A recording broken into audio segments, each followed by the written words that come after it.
No tengo dinero para comprar un libro. Compro el digital, es más barato. No me gusta leer en digital, no es lo mismo.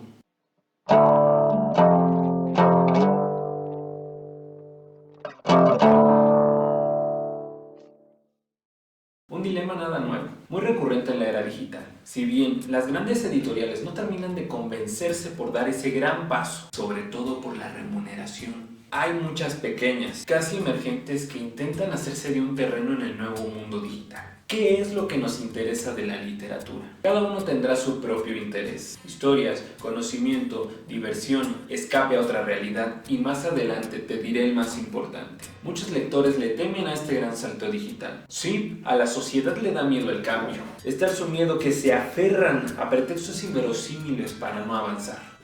En este caso también para llenar una característica de comportamiento de muchas culturas: la acumulación. ¿Por qué no confiamos en el formato digital? Porque claro, no es lo mismo presumir 1000 archivos de tu computadora a 5 libreros llenos de obras físicas. Si te preguntas por mi preferencia, te diré que yo disfruto de ambos formatos. El formato digital me ha abierto muchas puertas. Para empezar, y sin caer en las mismas razones que todos dan, te permite desmenuzar los nuevos y emergentes grupos de escritores que no esperan a publicar en físico. Gracias a esto conocí a Alexander Copperwhite, a Rafael Pinot, a Javier Cosnava y a David Pardo, autores que valen mucho la pena y que si no fuera por el ebook, no sé hasta cuándo los descubriría.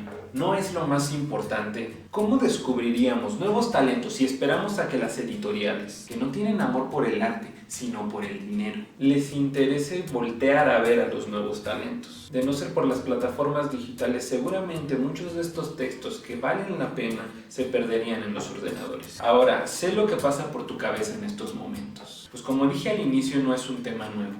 Un libro físico es una obra de arte. Error. No todos los libros físicos son una obra de arte.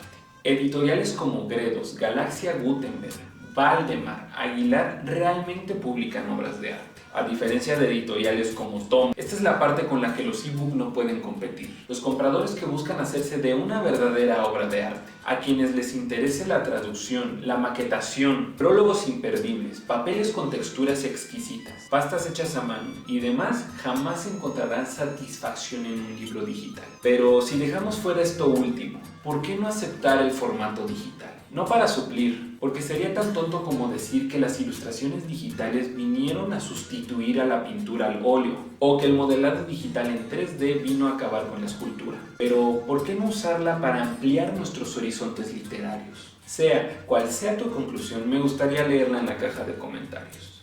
Yo soy Carlos y los espero en un par de noches.